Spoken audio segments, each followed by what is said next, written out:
گھر کے بعد انہیں دور آگے بہت سے گدھ اڑتے اور اترتے نظر آئے۔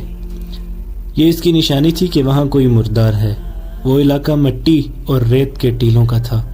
صحرائی درخت بھی تھے۔ چلتے چلتے وہ ان ٹیلوں میں داخل ہو گئے۔ راستہ اوپر ہوتا گیا اور ایک بلند جگہ سے انہیں ایک میدان نظر آیا جہاں گدھوں کے غول اترتے ہوئے شور برپا کر رہے تھے۔ ذرا اور آگے گئے تو نظر آیا کہ لاشیں ہیں، بدبو بھی تھی۔ یہ ان سوڈانیوں کی لاشیں تھیں جو بحیرہ روم کے ساحل پر مقیم سلطان ایوبی کی فوج پر حملہ کرنے چلے تھے۔ سلطان ایوبی کے جانباز سواروں نے راتوں کو ان کے عقبی حصے پر حملے کر کے یہ کشت و خون کیا اور سوڈانی فوج کو تتر بتر کر دیا۔ یہاں سے آگے میلوں وسعت پر لاشیں بکھری ہوئی تھیں۔ سوڈانیوں کو اپنی لاشیں اٹھانے کی مہلت نہیں ملی تھی۔ قیدیوں اور محافظوں کا قافلہ چلتا رہا اور ذرا سا رخ بدل کر لاشوں اور گدھوں سے ہٹ گیا۔ قافلہ جب وہاں سے گزر رہا تھا تو انہوں نے دیکھا کہ لاشوں کے ارد گرد ان کے ہتھیار بھی بکھرے ہوئے تھے۔ ان میں کمانے اور ترکش تھے، برچیاں، تلواریں اور ڈھالیں بھی تھیں۔ قیدیوں نے یہ ہتھیار دیکھ لیے۔ انہوں نے آپس میں باتیں کی اور رابن نے اس لڑکی سے کچھ کہا جس نے مصری کمانڈر پر قبضہ کر رکھا تھا۔ لاشیں اور ہتھیار دور دور تک پھیلے ہوئے تھے۔ دائیں طرف ٹیلوں کے قریب سرسبز جگہ تھی۔ پانی بھی نظر آ رہا تھا۔ سبزہ ٹیلوں کے اوپر تک گیا ہوا تھا۔ لڑکی نے کمانڈر کو اشارہ کیا تو وہ اس کے قریب چلا گیا۔ لڑکی نے کہا، یہ جگہ بہت اچھی ہے، یہیں رک جاتے ہیں۔ مصری نے قافلے کا رخ پھیر دیا اور سرسبز ٹیلے کے قریب پانی کے چشمے پر جا رکا۔ رات یہیں بسر کرنی تھی۔ سب گھوڑوں اور اونٹوں سے اترے جانور پانی پر ٹوٹ پڑے۔ رات گزارنے کے لیے اچھی جگہ دیکھی جانے لگی۔ دو ٹیلوں کے درمیان جگہ کشادہ بھی تھی اور وہاں سبزہ بھی تھا۔ یہی جگہ منتخب کر لی گئی۔ جب رات کا اندھیرا گہرا ہوا تو سب سو گئے۔ مصری جاگ رہا تھا اور لڑکی بھی جاگ رہی تھی۔ اس رات اسے خاص طور پر جاگنا تھا اور مصری کمانڈر کو پوری طرح مدہوش کرنا تھا۔ اسے جب خراٹوں کی آوازیں سنائی دینے لگیں تو وہ مصری کے پاس چلی گئی۔ اسی لڑکی کی خاطر وہ سب سے الگ اور دور ہٹ کر لیٹا تھا۔ لڑکی اسے ٹیلے کی اوٹ میں لے گئی اور وہاں سے اور زیادہ دور جانے کی خواہش ظاہر کی۔ مصری اس کی خواہشوں کا غلام ہو گیا تھا۔ اسے احساس تک نہ تھا کہ آج رات لڑکی اسے ایک خاص مقصد کے لیے دور لے جا رہی ہے۔ وہ اس کے ساتھ ساتھ چلتا رہا اور لڑکی اسے 3 ٹیلوں سے بھی پرے لے گئی۔ وہ رکی اور مصری کو باہوں میں لے لیا۔ مصری بے خود ہو گیا۔ ادھر رابن نے جب دیکھا کہ کمانڈر جا چکا ہے اور دوسرے محافظ گہری نیند سوئے ہوئے ہیں تو اس نے لیٹے لیٹے اپنے ایک ساتھی کو جگایا۔ اس نے ساتھ والے کو جگایا۔ اس طرح رابن کے چاروں ساتھی جاگ اٹھے۔ محافظ ان سے ذرا دور سوئے ہوئے تھے۔ مصری کمانڈر کو لڑکی نے اتنا بے پرواہ کر دیا تھا کہ رات کو وہ سنتری کھڑا نہیں کرتا تھا۔ پہلے رابن پیٹ کے بل رینگتا ہوا محافظوں سے دور چلا گیا، اس کے بعد اس کے چاروں ساتھی بھی چلے گئے۔ ٹیلے کی اوٹ میں ہو کر وہ تیز تیز چلنے لگے اور لاشوں تک پہنچ گئے۔ ٹٹول ٹٹول کر انہوں نے 3 کمانے اور ترکش اٹھائے اور ایک ایک برچھی اٹھا لی۔ اسی مقصد کے لیے انہوں نے لڑکی سے کہا تھا کہ وہ کمانڈر سے کہے کہ یہاں پڑاؤ کیا جائے۔ وہ ہتھیار لے کر واپس ہوئے۔ اب وہ اکٹھے تھے۔ وہ سوئے ہوئے محافظوں کے قریب جا کھڑے ہوئے۔ رابن نے ایک محافظ کے سینے میں برچھی مارنے کے لیے برچھی ذرا اوپر اٹھائی۔ باقی 4 بھی ایک ایک محافظ کے سر پر کھڑے تھے۔ یہ نہایت کامیاب چال تھی۔ وہ بیک وقت 4 محافظوں کو ختم کر سکتے تھے اور باقی 11 کے سنبھلنے تک انہیں بھی ختم کرنا مشکل نہیں تھا۔ پیچھے 3 چھتر باندھ تھے اور مصری کمانڈر، وہ آسان شکار تھے۔ رابن نے جو ہی برچھی اوپر اٹھائی، زناٹا سا سنائی دیا اور ایک تیر رابن کے سینے میں اتر گیا۔ اس کے ساتھ ہی ایک تیر رابن کے ایک ساتھی کے سینے میں لگا۔ وہ ڈولے۔ ان کے 3 ساتھی ابھی دیکھ ہی رہے تھے کہ یہ کیا ہوا ہے کہ 2 اور تیر آئے اور 2 اور قیدی اوندھے ہو گئے۔ آخری قیدی بھاگنے کے لیے پیچھے کو مڑا تو ایک تیر اس کے پہلو میں اتر گیا۔ یہ کام اتنی خاموشی سے ہو گیا کہ ان محافظوں میں سے کسی کی آنکھ ہی نہ کھلی جن کے سروں پر موت آن کھڑی ہوئی تھی۔ تیر انداز آگے آئے انہوں نے مشعلیں روشن کی۔ یہ وہ 2 محافظ تھے جنہوں نے اپنے کمانڈر سے کہا تھا کہ انہیں منزل پر جلدی پہنچنا چاہیے۔ وہ دیانت دار تھے۔ وہ سوئے ہوئے تھے۔ جب چاروں قیدی ان کے قریب سے گزرے تو ان میں سے ایک کی آنکھ کھل گئی تھی۔ اس نے اپنے ساتھی کو جگایا اور قیدیوں کا تعاقب دبے پاؤں کیا۔ انہوں نے یہ ارادہ کیا تھا کہ اگر قیدیوں نے بھاگنے کی کوشش کی تو انہیں تیروں سے ختم کر دیں گے، مگر اس سے پہلے وہ دیکھنا چاہتے تھے کہ یہ کیا کرتے ہیں۔ اندھیرے میں انہیں جو کچھ نظر آتا رہا وہ دیکھتے رہے۔ قیدی ہتھیار اٹھا کر واپس آئے تو دونوں محافظ آ کر ٹیلے کے ساتھ چھپ کر بیٹھ گئے۔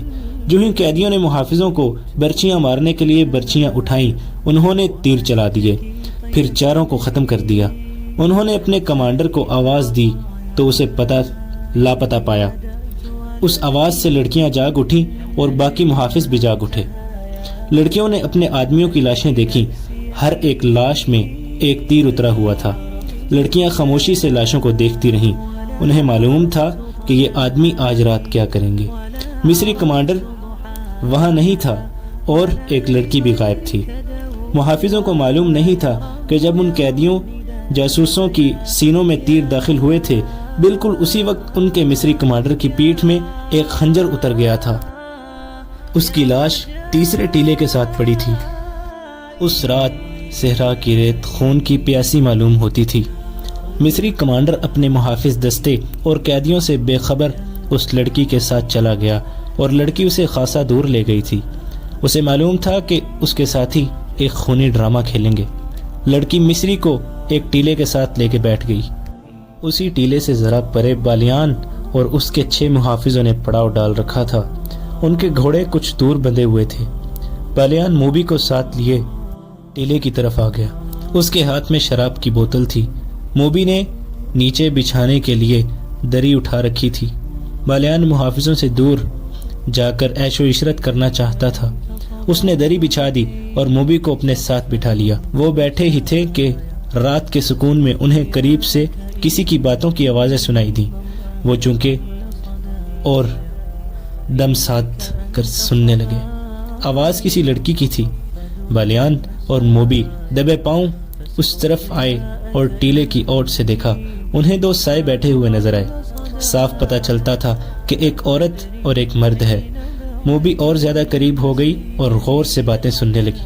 مصری کمانڈر کے ساتھ اس لڑکی نے ایسی واضح باتیں کی کہ موبی کو یقین ہو گیا کہ یہ اس کی ساتھی لڑکی ہے، اور یہ بھی واضح ہو گیا کہ اسے قاہرہ لے جایا جا رہا ہے۔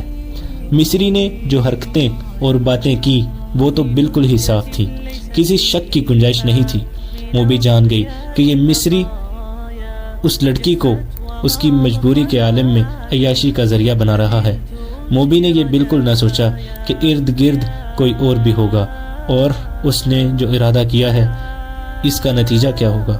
اس نے پیچھے ہٹ کر بالیان کے کان میں کہا، یہ مصری ہے اور یہ میرے ساتھ کی ایک لڑکی کے ساتھ عیش کر رہا ہے۔ اس لڑکی کو بچا لو، یہ مصری تمہارا دشمن ہے اور لڑکی تمہاری دوست۔ اس نے بالیان کو اور زیادہ بھڑکانے کے لیے کہا، یہ بڑی خوبصورت لڑکی ہے، اسے بچا لو اور اپنے سفری حرم میں اضافہ کر لو۔ بالیان شراب پیے ہوئے تھا۔ اس نے کمر بند سے خنجر نکالا اور بہت تیزی سے آگے بڑھ کر خنجر مصری کمانڈر کی پیٹھ میں گھونپ دیا۔ خنجر نکال کر اسی تیزی سے ایک اور وار کیا۔ لڑکی مصری سے آزاد ہو کر اٹھ کھڑی ہوئی۔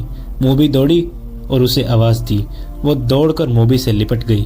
موبی نے اس سے پوچھا کہ دوسری کہاں ہے۔ اس نے رابن اور دوسرے ساتھیوں کے متعلق بھی بتایا اور یہ بھی کہا کہ وہ 15 محافظوں کے پہرے میں ہیں۔ بالیان دوڑتا گیا اور اپنے 6 ساتھیوں کو بلا لایا۔